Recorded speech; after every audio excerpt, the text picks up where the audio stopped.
Programang ito ay rated SPG. Striktong patnubay at gabay ng magulang ang kailangan. Maaaring may masiselang tema, lengguwahe, karahasan, sexual, horror o droga na hindi angkop sa mga bata.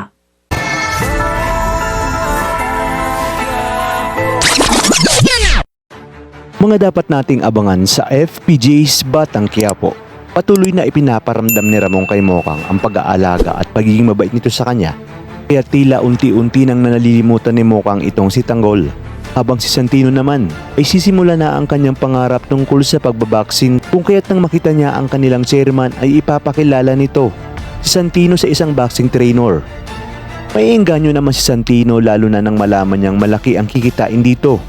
Sinabi niya sa kanyang sarili na papatunayan niya sa kanyang tatay Rigor na kaya niyang maiahon sa kahirapan ang kanilang pamilya sa tulong ng kanyang pangarap na pagbaboxing.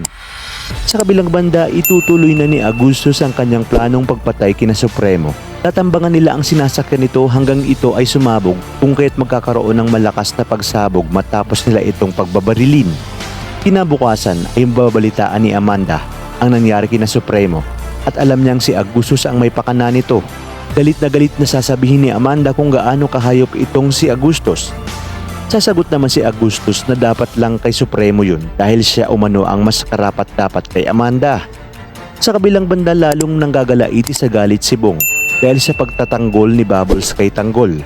Kaya namang gagawin niya ang lahat upang tuluyang mabura sa kanilang landas ang mga batang Quiapo, lalong-lalong na umano itong si Tanggol.